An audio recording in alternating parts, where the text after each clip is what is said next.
I want you to imagine you're having a dream, and in this dream, your mouth is suddenly missing. No smile to greet your family, no voice to share an idea in a meeting, and no way to taste your favorite food or drink. You're still alive, you're still you, but the organ that connects you to the world, the one that shapes every word you speak, projects your personality, and begins the GI tract, is simply missing. This is no dream, it's a nightmare. The mouth is critical to human functioning, both physical and psychological. And yet, the obvious value that it has to our overall health and capacity to function, smile, speech, eating, digestion, social identity, is remarkably overlooked in our current healthcare delivery system. You see, this is how we conceptualize the delivery of healthcare in the United States, as if the mouth is literally separate from the body.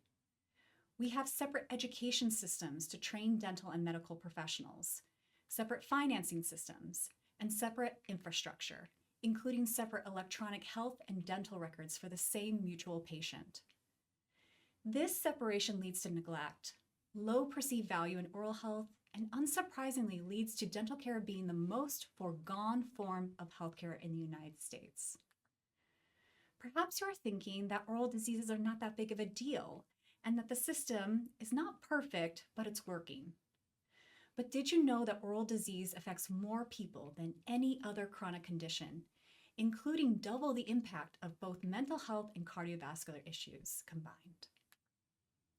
Poor oral health is also a conspicuous sign of social inequity and injustice in the United States because it disproportionately burdens vulnerable populations.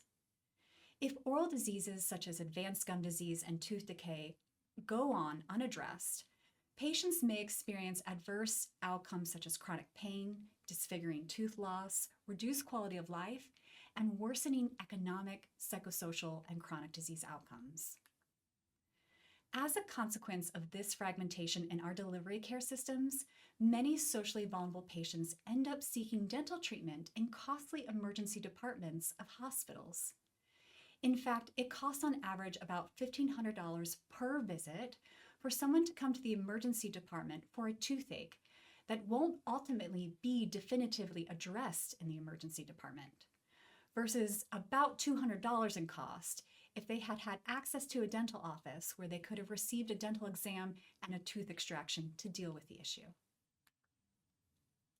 The prevailing historical misconception that oral health can only be addressed in traditional dental settings and that our current care delivery system is running smoothly is a fallacy that impedes population health and well-being, especially for the underserved.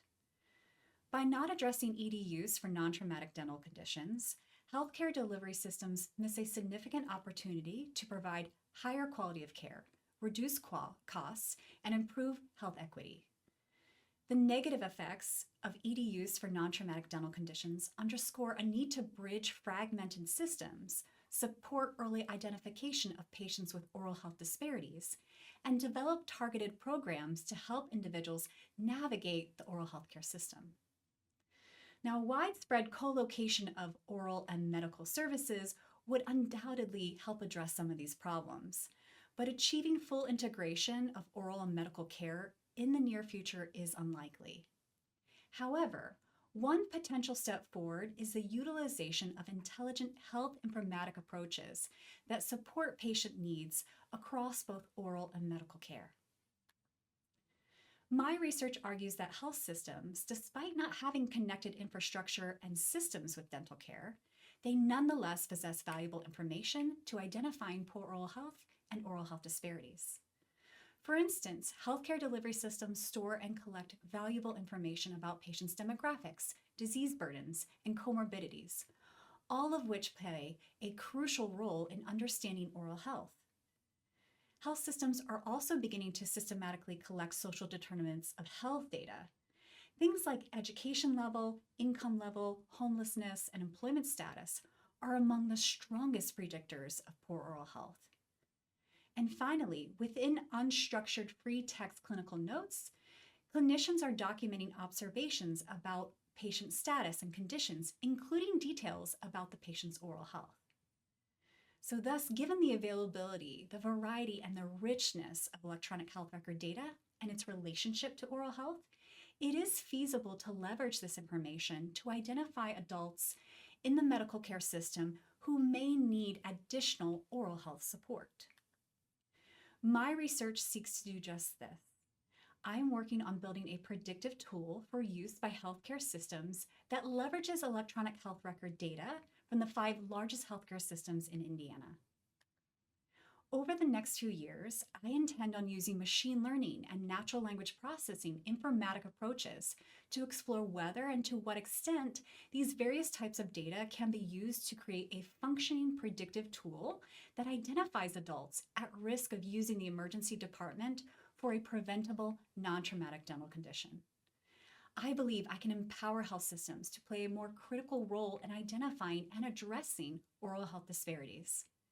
Instead of vulnerable patients struggling to navigate the medical oral health divide, healthcare systems could proactively intervene and help these individuals get the definitive dental care they need. Overall, I plan to chip away at the structural framework that beholdens us to an inefficient and inequitable care delivery system.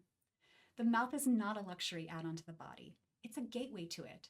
And there's much to discover on the relationship between oral health and overall health.